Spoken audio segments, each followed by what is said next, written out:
오늘은 현실을 신앙으로 담아내는 믿음이라는 제목으로 하나님 말씀 증거하도록 하겠습니다. 오늘 본문을 잘 읽어보면 욥의 세 친구가 등장하게 됩니다. 이 친구들의 이야기를 들어보면 우리 주변에서 믿는 자가 되었든 믿지 않는 이들이 되었든 즐겨 우리들에게 하는 이야기일 테이고, 또 우리 또한 누군가에게 그가 크리스찬이든 크리스찬이 아니든 즐겨하는 이야기일 수 있습니다. 그런 가운데 욥이 어떻게 반응하는지, 그리고 오늘 본문이 어떤 의미에서 우리에게 은혜가 되는지를 잘 생각하며 은혜를 나누기를 원합니다.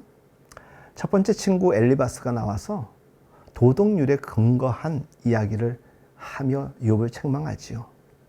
욥이 이야기합니다. 자신의 경험이 그 도덕률로는 다 정리할 수 없는 깊고도 신비한 현실이다라는 답을 듣게 됩니다. 두 번째 친구 빌닷이 다가와서 이야기합니다. 우리가 가지고 있는 하나님의 통치와 하나님에 대한 지식은 오랜 기간에 걸친 경험과 축적된 지혜 속에서 가지게 된 하나의 틀이라는 것입니다. 그것을 어찌 너가 욥이 잠시 사는 존재에 불과하면서 그 틀을 깨고 그저 너가 옳다라고 해서 우리가 가지고 있던 고정관념을 깨려고 하느냐라고 욥을 책망하죠. 이때 욥이 이야기합니다. 나도 안다고. 내가 짧은 인생을 사는 깊은 지혜를 다 담아낼 수 없는 그런 연약한 존재라는 것 내가 잘 안다. 그러나 그 고정관념이 하늘로부터 결론으로 완전한 어떤 이치를 떨어내는 것이 아니라 경험 속에서 오랜 세월에 걸친 시험 과정에 걸쳐 만들어진 것 아니겠느냐. 그것이 어떤 식으로 그런 결론에 이르러서 우리의 고정의 관념이 되었는지 생각해 보자라고 이야기하죠. 그러면서 우리가 그것을 더 발전시키고 더 깊이를 파야 되는 일에 힘써야 하지 않겠느냐라고 반문합니다. 세 번째 친구가 등장하여서 이야기를 합니다. 그의 이름은 소발입니다. 하나님이 더 크시지 않느냐? 아무렴 너가 생각하는 것을 하나님이 모르겠느냐? 하나님이 우리보다 지혜가 크시고 더 깊으신 것 너 알지 않냐? 그러니 너에게 일어난 일에 대하여서 하나님에게 쉽게 불평하지 말고 이미 있었던 틀을 깨뜨려 그렇게 무모하게 하지 말고 너가 도대체 무엇을 잘못했는지 돌아보라는 것입니다. 왜냐? 하나님이 틀렸을 가능성보다 너가 틀렸을 가능성이 더 크지 않겠느냐라고 이야기를 하는 것이죠. 이게 소발이 바로 그의 친구 욥에게 권면하는 자기가 이해하는 하나님에 대한 이해인 것입니다. 그래서 오늘 우리가 20절에 관련된 말씀을 읽었는데 2절로부터 12절 말씀은 하나님이 얼마나 능력과 지혜에 있어서 광대하신가, 크신가에 대한 이야기이고 13절로부터 끝절까지는 그러니까 회개하라. 그러면 하나님이 다 해결해 주시고 마침내 복을 받게 될 것이다 라는 말씀의 부분이 되는 것입니다. 이 소발 앞에 있었던 두 친구도 마찬가지겠지만은 이 세 사람이 제시하는 하나님에 대한 이해는 모두 분명 어떤 진리의 한 부분을 잡고 있는 것은 분명합니다. 그 자체가 잘못됐다라고 제시되지 않고 다만 욥이 지금 겪고 있는 경험을 담아내기에 그것이 부족하다라는 것이 어쩜 욥기의 중요한 주제일 것입니다. 때로는 도덕으로 다 담아내지 못합니다. 경험으로도 다 담아내지 못합니다. 신비라는 이름으로도 다 담아내지 못하는 그 무엇, 이것이 욥에게 지금 경험되고 있는 것입니다. 우리도 가만히 생각해 보십시오. 우리가 기독교 신앙을 가지고 이해하는 하나님과 하나님의 일하심에 대한 이해가 우리도 아마 이 세 가지 중에서 어느 하나일 것이며 아니면 그냥 셋을 적당히 섞어 놓은 것이 될 것입니다. 그러나 결론에서 보듯이 회개하라라는 이 말은 누구에게나 섣불리 쓰면 안 된다라는 것을 우리는 너무나도 잘 알고 있습니다. 섣불리 쓰면 안 된다라는 것이 여러분들 무슨 뜻인지 아시죠? 하나님은 정말 신비로우신 분입니다. 하나님은 당연히 도덕성을 가지고 계시며 경험 속에서 당신의 신실하심을 드러내시는 좋으신 하나님이십니다. 그리고 측량할 수 없는 분이시죠. 그러나 우린 그것을 무엇에 갖다 쓰느냐 하면 우리가 정말 조심해야 될 부분이겠지만 그냥 나에게 맞춤 신앙으로 이해하려고 할 때가 참 많습니다. 하나님을 이해하려고 내가 맞추는 것이 아니라 하나님과 말씀을 나에게 맞춰서 어찌어찌 해주길 원하는 그런 기도와 소망을 가지고 신앙생활을 할 때가 참 많습니다. 그러니까 우린 누가 괴로워하고 의심하고 또 고통하고 불만하는 것을 옆에서 못 견딥니다. 마음이 아파서 못 견디는 게 아닙니다. 혹여나 나에게도 저런 일이 발생하지는 않을까. 연민도 아닌 그저 내가 불안하기 때문에 어떤 사람들이 어려움을 겪으면 나에게도 그런 일이 일어나지 않을까 두려워 떨 때가 참 많습니다.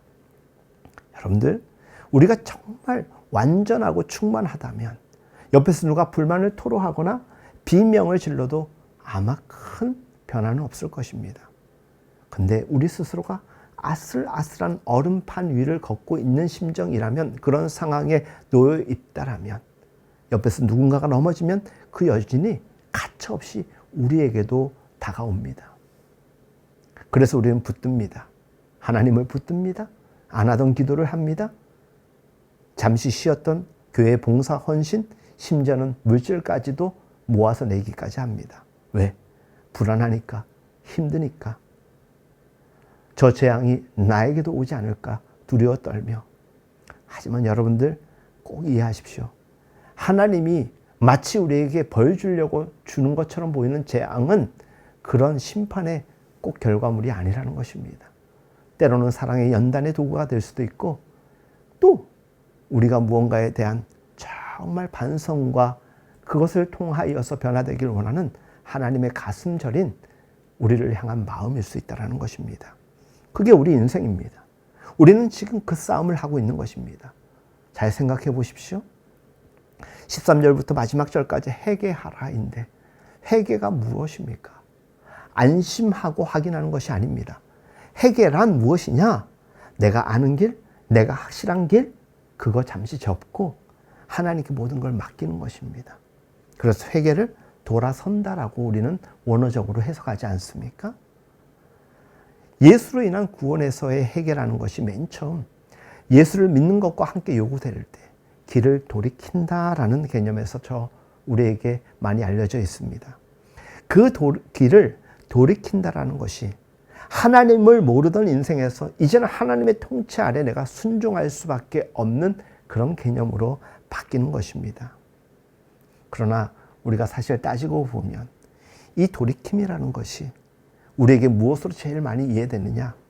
윤리적으로 제일 이해될 때가 참 많습니다. 그래서 우리는 뭔가 은혜를 받고 뭔가 변화의 삶을 살고자 할 때 이제 윤리 도덕적인 면을 먼저 이야기하려고 합니다. 내가 이제는 거짓말하지 말아야지. 내가 이제는 선한 삶의 행함을 많이 베풀어야지 생각합니다. 그런데 살아보니까 어떻습니까? 그런 은혜를 받았다고 하여서 그렇게 하는 게 쉽지 않죠. 사실 바뀐 것입니다. 우리가 은혜를 받아서 이제 하나님을 좀 알만할 때가 되면 우리의 삶에 급격한 변화가 있을 것이라고 우리는 기대하는데, 사실 사람 잘 안 바뀝니다. 성품 잘 안 바뀝니다. 그래서 끊임없이 하나님을 알아가며 노력하고 하나님께 매달리는 것입니다. 사람들은 변화에 대한 시작이 되려고 하는 그때에 뭔가 윤리 도덕적으로 변하면 될 것이라고 생각하는데, 여러분들 그것보다 먼저 우리가 우선해야 되는 것은 하나님께 더 가까이 가기 위하여 하나님을 더 알려고 노력하십시오.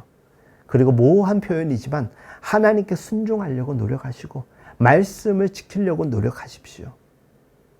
그럴 때 우리에게 삶의 모든 행함에 동기가 부여되는 것입니다.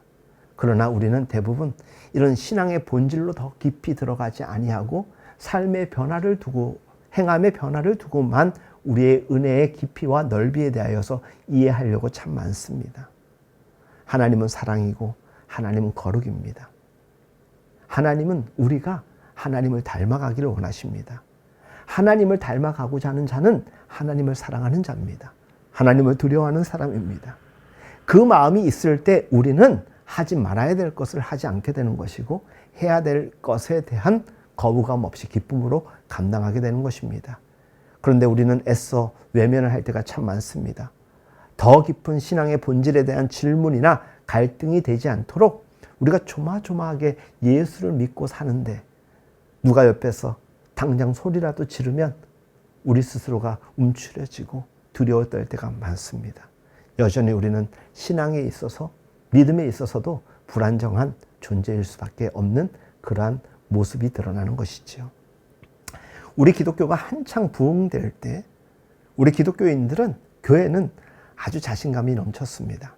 그런데 오늘날과 같은 때에 어려운 형편을 맞이하게 되면 두려워합니다.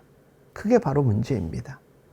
여러분들 교회가 크고 교회가 작고 내가 교회를 오래 다녔고 짧게 다녔고 내가 헌금을 많이 했고 내가 헌금을 많이 하지 않았고 내가 봉사를 많이 했고 하지 않았기 때문에 하나님이 나와 함께 하지 않아서 그 나의 수고와 정성에 대한 질량에 비례해서 하나님이 역사하지 않는가 보다 생각하지 마십시오. 하나님은 그런 기준을 가지고 세상을 통치하신 적 없고 우리를 대하지 않으십니다. 하나님은 우리의 형편을 넘어서서 흔들리거나 타협하는 분이 아닙니다. 우리가 때로는 하나님을 보호하고 지켜야 되려고 하는 그런 때가 있습니다. 아닙니다. 우리가 영광을 높이려고 하나님께 어떻게 해야 된다라고 생각하지만 하나님은 홀로 영광 받으시기 합당한 분입니다.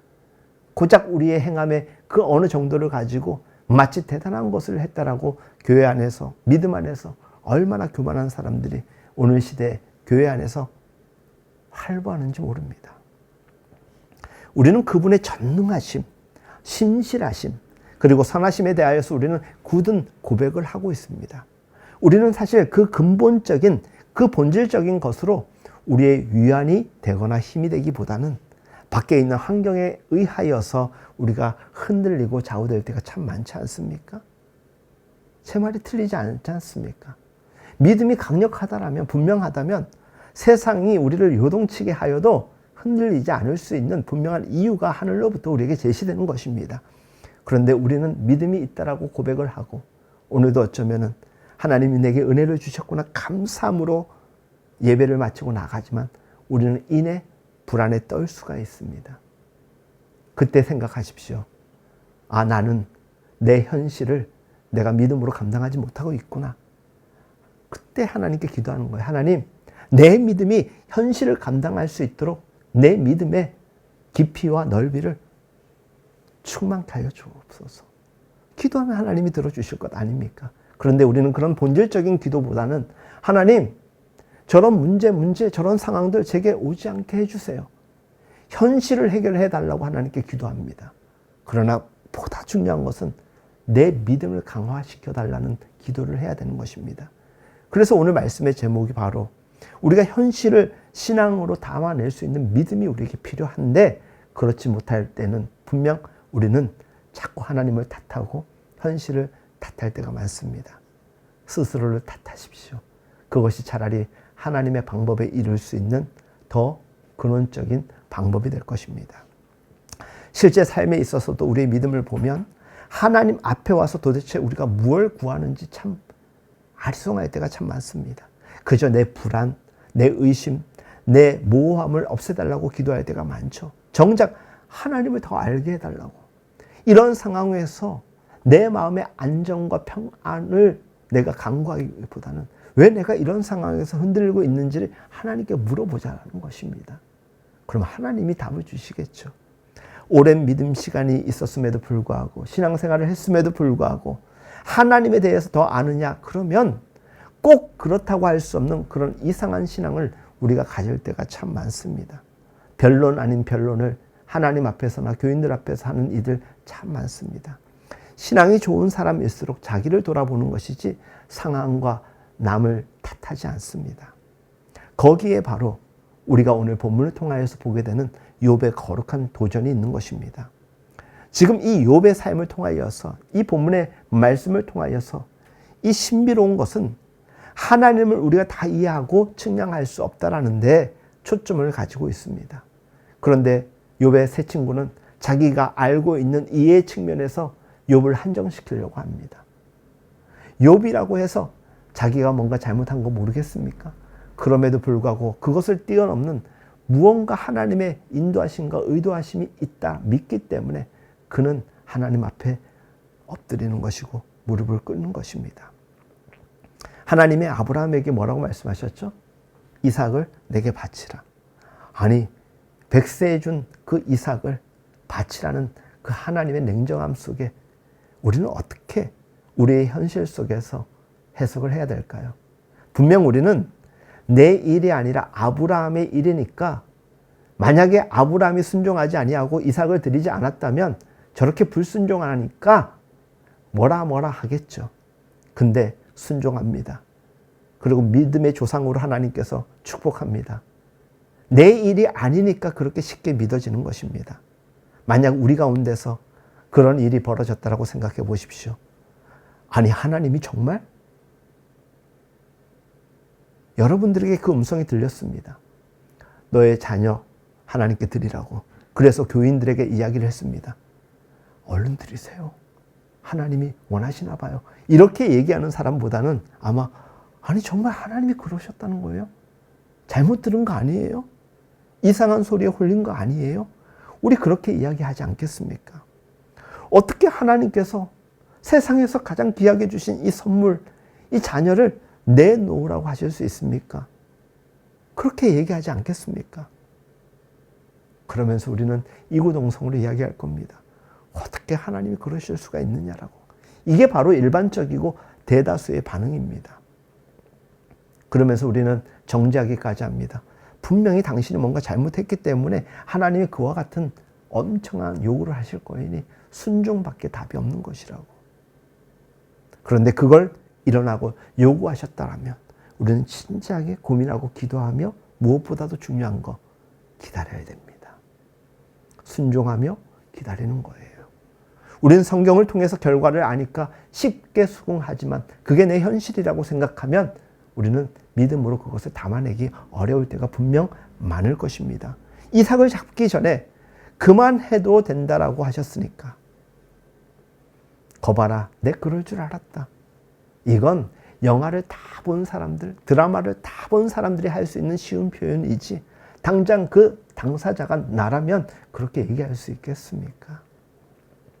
내가 주인공으로 들어가 있으면 아마 펄펄 뛸 일입니다. 그게 웬만한 정신이면 감당할 수 있겠다라고 생각할 수 없는 범주에 속하는 영역이 될 것입니다.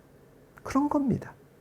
사실 우리로서는 이해할 수 없는 일들이 우리의 신앙생활 가운데 우리의 삶의 자리에서 얼마나 많이 펼쳐집니까? 그러나 그 일에 대하여 하나님이 아브라함에게 약속한 너는 복의 근원이 될지라라는 우리가 이해할 수 없는, 닿을 수 없는 이 크기를 제공하여 주시는 것이에요. 우리는 어렴풋이 알게 되는 것입니다. 하나님이 그를 복의 근원으로 만들고 또 열국의 아버지가 되게 하셨다라는 것을 우리로서는 이해가 가진 않지만 그만큼의 순종이 가능할 때 아, 그럴 수 있겠구나. 그럼 우리는 비교해 봐야 되는 것입니다. 늘 비교가 뭔가 최선의 등식으로 이어지는 것은 아니겠지만 우리가 모르는 방법으로 하나님의 더 깊고 더 무궁한 능력과 지혜의 차원에서 이런 일들은 얼마든지 가능하다 하시며 우리의 이해의 어떤 한계를 깨버리시는 분이 바로 우리 하나님이십니다. 그래서 우리의 생각을 뛰어넘어서 늘 하나님께 접근하는 것이 하나님을 이해하고 하나님께 순종하는 방법이 되는 것입니다. 이삭을 바쳐라 해서 우리는 아브라함이 이삭을 바쳤다라고들 우리는 늘 이야기합니다. 하나님이 아브라함에게 이삭을 바쳐라라고 도전해 오신 하나님 앞에 우린 늘 놀랄 뿐인 것입니다. 우리의 인생을 돌아보십시오. 안전망, 안전한 조약, 안전한 관계, 우리가 알고 있는 종교라는 이름으로 우리가 기대하는 것 사실 그 부분이 크지 않습니까?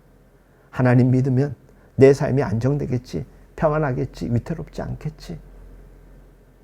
그런데 믿어보니까, 신앙생활 해보니까 정말 우리의 그렇게 간절한 기도만큼 안전합니까?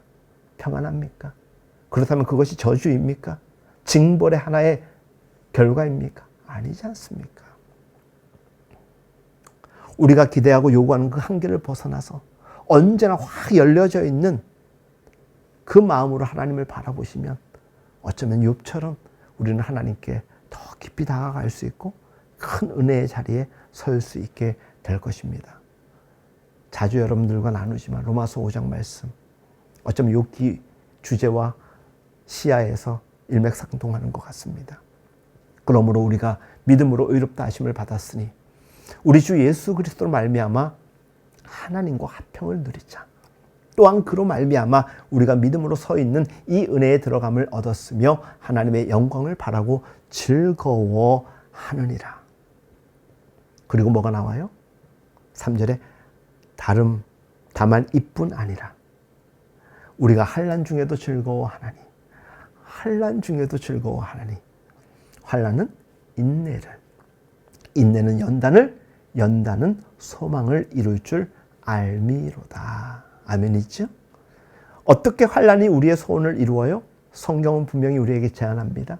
환난이라고. 분명 이 둘은 다른 길입니다. 우리의 소원이 어찌 환난입니까? 근데 성경은 같이 갑니다.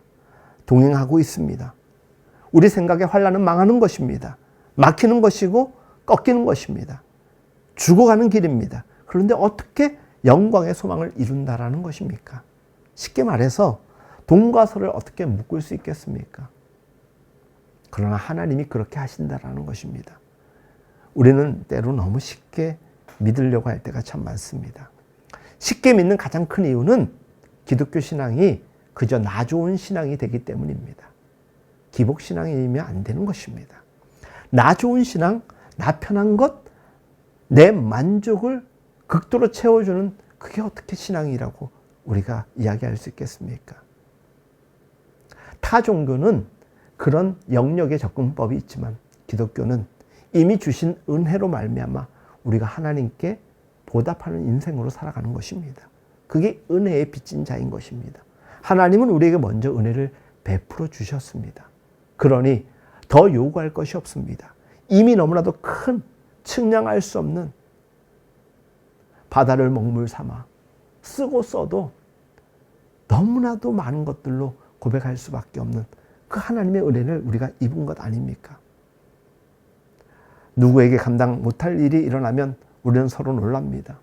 사실 우리 속에서 일어나는 일들을 통하여서 환난을 당하고 또 고민에 휩싸이고 더 기도해야 되는 일이 생길까 봐 우리 얼마나 바둥바둥 거릴 때가 참 많습니까?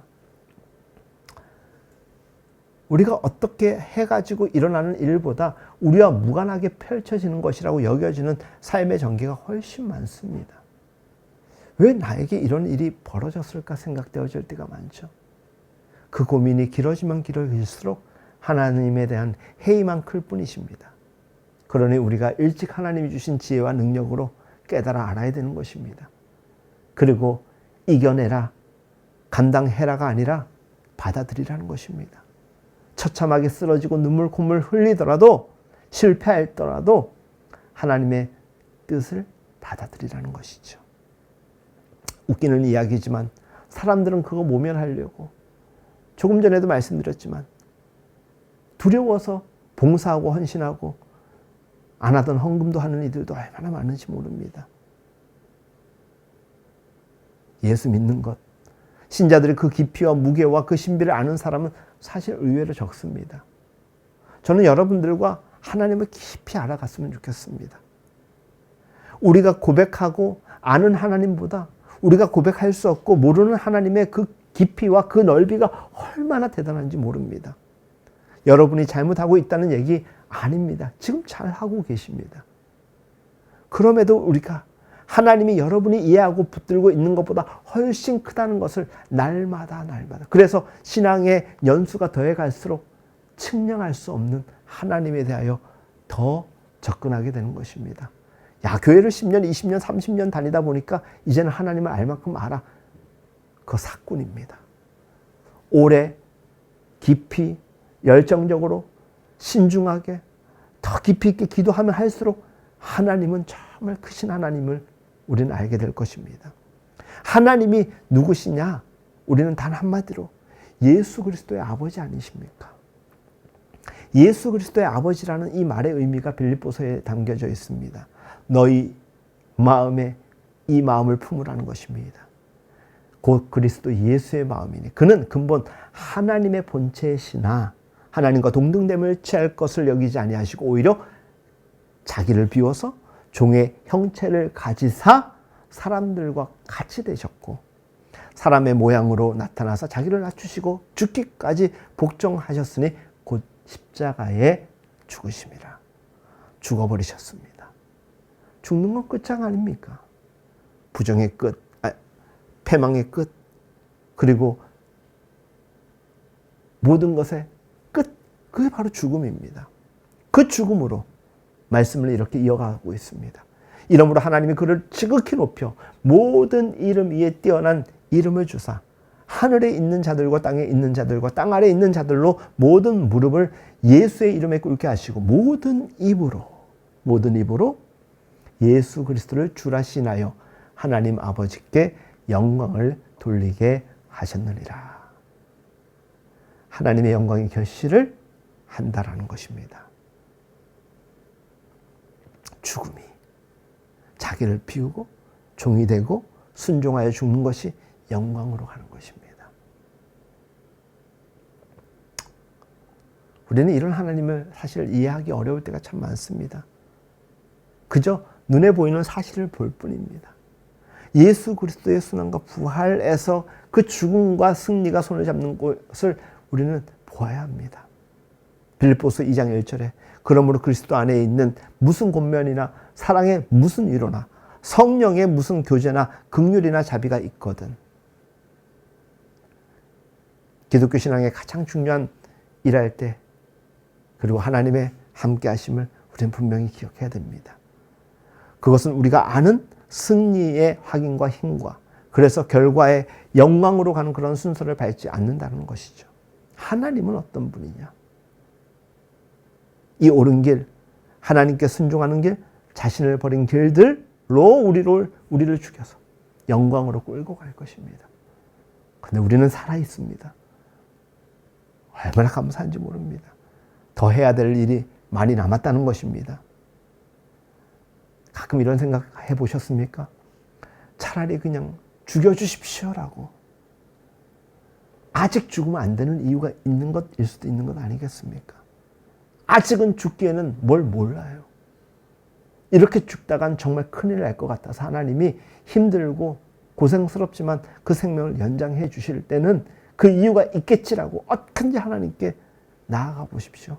물어보십시오. 쉽사리 하나님이 허락하신 시간을 포기하지 마십시오.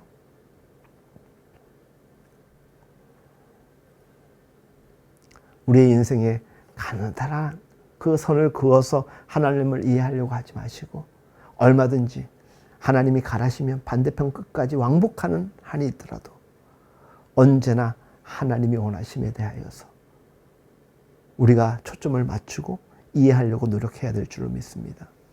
너가 오늘 가는 길에 옳음과 정당함과 무슨 순종들을 그래서 하나의 우리가 이해하는 것으로 안전을 확보하고 모두의 항복을 받아내는 힘이 되고 여론이 되고 그렇게 하여서 뭐 큰 소리 치는 것으로 가지 않도록 우리는 조심해야 됩니다.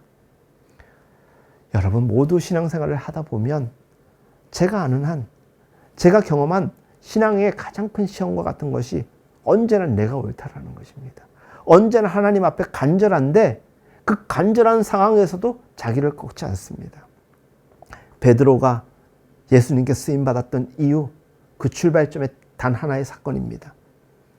그 오랫동안 그물질을 하였던 베테랑 어부가 목수 예수가 단 한마디 그것의 그물을 내리라 라고 하였을 때 베테랑 어부가 목수의 말을 들으며 했던 말이 무엇입니까? 내가 말씀에 의지하여 내리리이다. 이게 자기 꺾는 거예요. 예수를 믿는다 하면서도 자기 안 꺾고 자기 고집대로 하나님을 꺾으려고 하는 그런 신앙의 사람들이 얼마나 많은지 모릅니다. 가짜입니다. 진짜는 우리가 보기에는 저 보입니다. 가짜는 우리가 보기에 그 스스로 이겼다라고 이야기하고 사람들도 그것을 칭찬하는 경우가 되게 많습니다. 하지만 우리 신자들은 하나님 앞에서 승자가 되어야 되는 것입니다. 그런데 그게 쉽지가 않습니다. 십자가를 보아라. 하나님이 늘 우리에게 외치는 소리입니다. 참아라, 겸손하라, 양보해라, 희생하라. 단순히 그런 개념이 아닌 것입니다. 측량 못할 하나님의 은혜를 생각하라는 것이에요. 똑같은 패턴을 바라보면서도 뒤집어서 보는 사람이 있고 정상으로 보는 사람이 있습니다. 그러니 불평하는 자가 있고 순종하고 감사하는 자가 있는 것입니다. 오를 때는 이 부분이 매우 약합니다. 오르니까. 다른 사람들의 공감을 받고 설득력을 가질 때 때로 우리는 위험에 처할 수 있다는 것을 늘 조심해야 되는 것입니다. 그걸 지금 누가 하고 있습니까? 욥의 친구들이 욥을 향하여서 하고 있는 것입니다. 그리고 그 스스로에게 하고 있는 것입니다. 셋은 정말 좋은 친구 같습니다. 그런데 우리가 인정하는 것, 욥도 좋은 친구라는 것입니다. 그런데 셋은 연합하고 있습니다. 욥은 혼자입니다. 셋이 달라붙어서 욥 보고 틀렸다라고 그러는데 욥은 변명의 여지가 없습니다. 왜? 현실 속에서 그가 고난을 받고 있으니까. 하지만 묵묵히 받아들이는 것입니다. 누가 봐도 잘했는데 고난을 당하고 있다는 건 말이 안 되는 것이죠. 그러니 어찌 보면 죽을 마실 것입니다. 예수 믿으면서도 정직하게 신앙생활 하면서도 억울할 때가 얼마나 많습니까?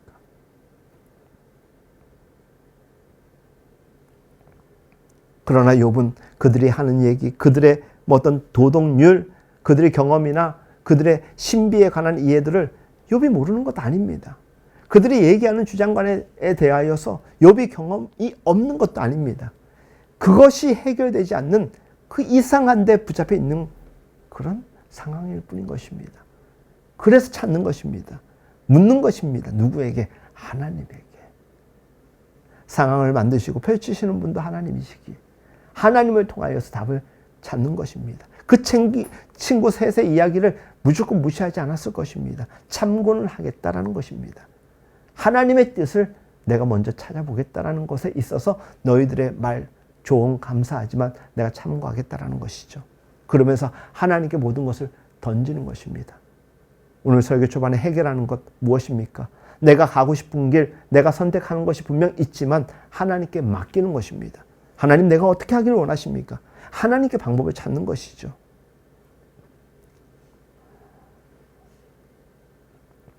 우리가 하나님을 만나서 신앙생활을 해서 만난 하나님이 누구입니까?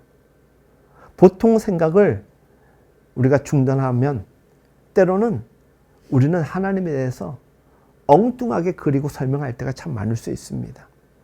그리고 우리의 신앙에 여러 가지 다양한 현실을 두고서 미봉책으로 넘겨가려고 할 때가 참 많습니다. 그리고 어떻게 해서든지 자기가 안심되고 평안하면 모든 게 해결된 것처럼 여길 때가 참 많습니다. 하나님이 무엇을 하시려는지 알아보려고 하지도 않고 자기가 뭔가 해결한 것, 그 한도 내에서 만족하려고 하는 그 정도 신앙으로 살아가려고 하는데 그 정도의 신앙이라면 그나마 다행인데 그게 신앙이 아닐 때도 참 많다라는 것입니다. 욥의 대답에서 우리는 깊이 우리가 들여다 보아야 되겠지만 소발의 주장 속에서 만나는 하나님의 크기에 우리 어떻게 생각하십니까? 아브라함과 이삭 사건이나 환란이 소망을 이룬다는 얘기나 예수님의 죽음에 대한 이야기를 제가 조금 전에 전했죠. 그 사실은 우리가 묶을 수 없는, 이해할 수 없는, 말이 안 되는 것이 우리 속에 갖고 있는 그 신비와 기적으로 밖에는 설명할 수 없음에도 불구하고 우리가 무엇을 얘기할 때는 하나님에 대한 이해를 위해서가 아니라 자기 편하기 위해서 신앙을 자기가 만들어내고 조작할 때가 참 많다라는 것입니다. 그게 뭐 중요합니까? 그 잘잘못 따져서 뭔 기쁨이 우리에게 도래될 수가 있겠습니까? 여러분, 하나님이 누구신가에 대한 더 깊은 이해가 없으면 현실을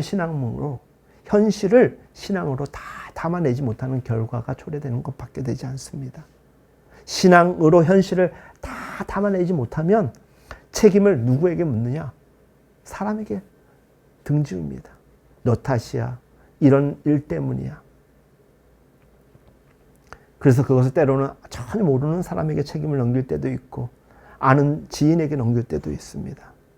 성경 말씀, 공중에 나는 새를 보라, 들에 핀 백합화를 보라.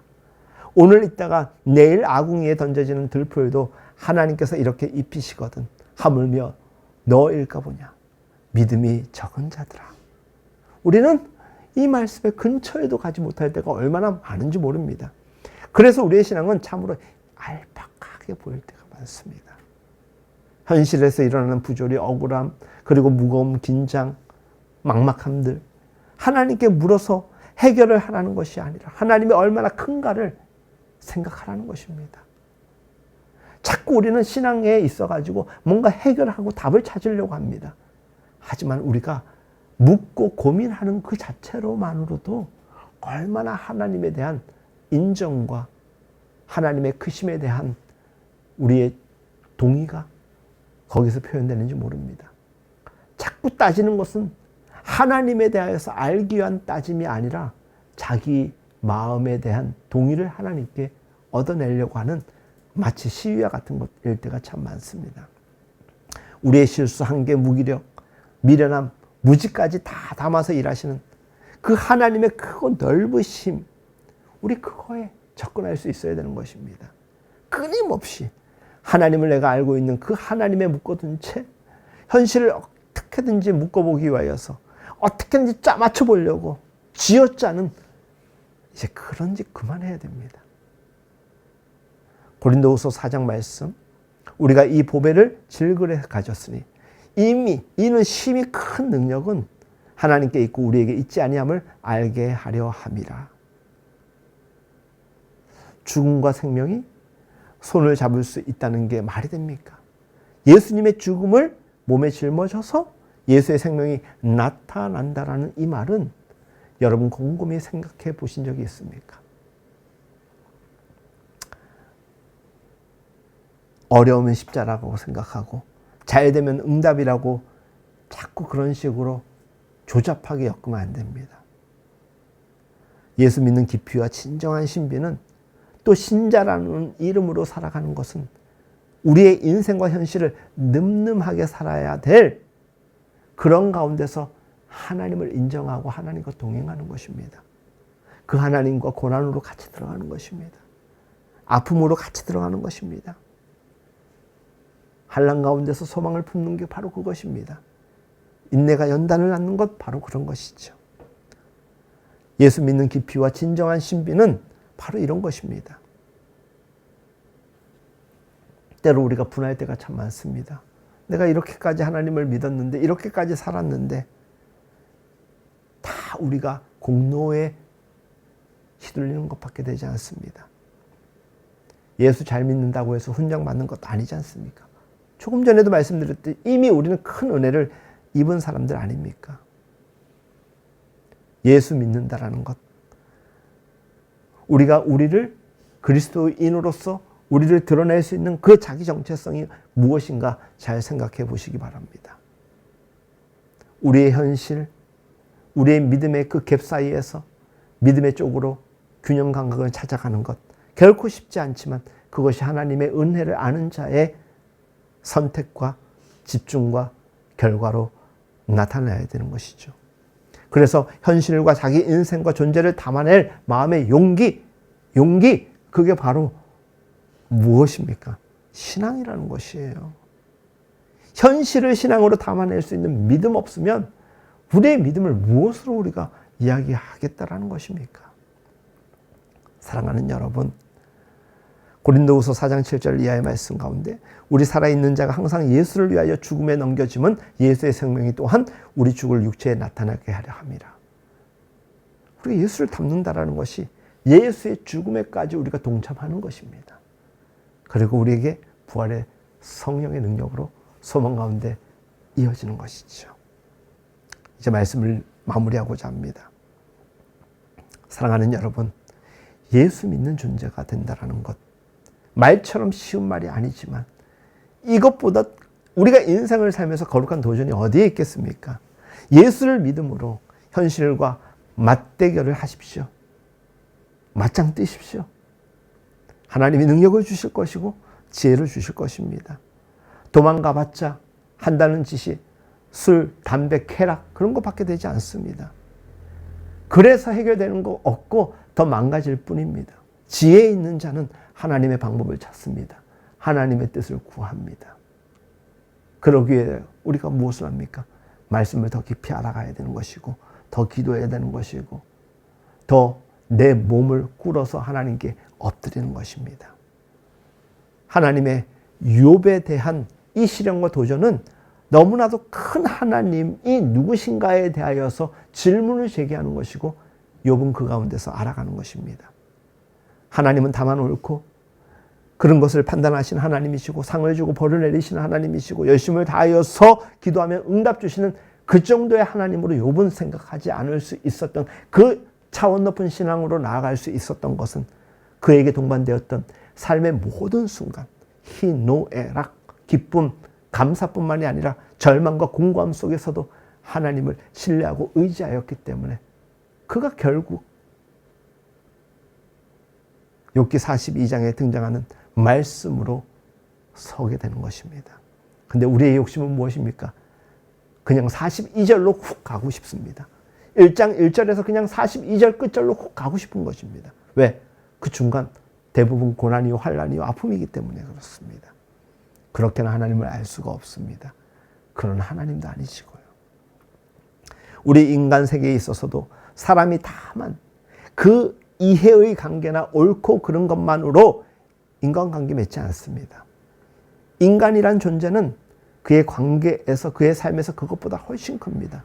도덕보다 더 큽니다. 소원보다 더 큽니다. 그래서 양보가 가능합니다. 그래서 배려가 가능한 것이에요. 져줄 수 있는 것이에요. 따지지 않는 것입니다.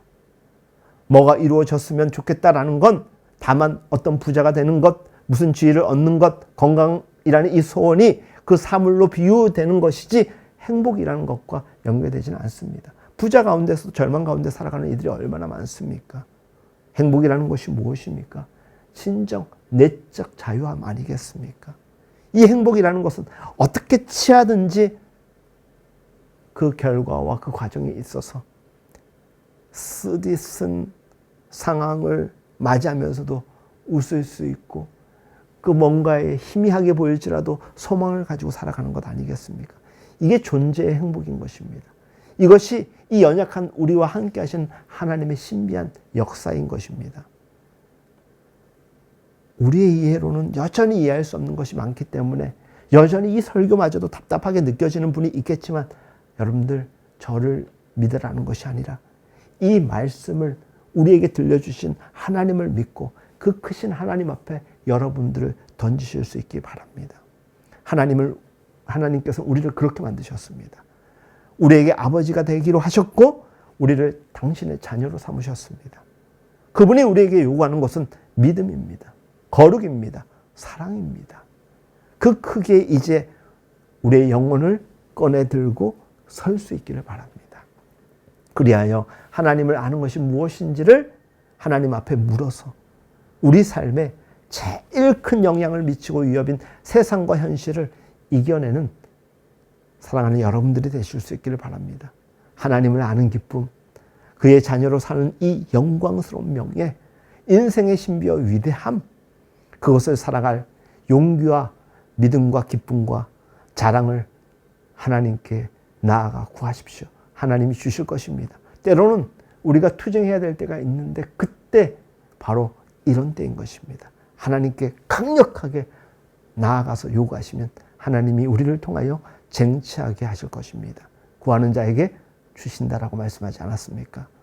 부디 남의 얘기에 귀가 가벼워지고 마음이 헐렁거리지 아니하고 언제나 하나님께 탓을 내리고 그 안에서 휘몰아치는 폭풍을 맞이하더라도 하나님이 주시는 평안과 안전함을 누리며 살아가는, 그래서 오늘 말씀의 제목처럼 현실을 신앙으로 담아내는 믿음의 사람들 우리 모두가 될 수 있기를 예수님의 이름으로 축복합니다. 우리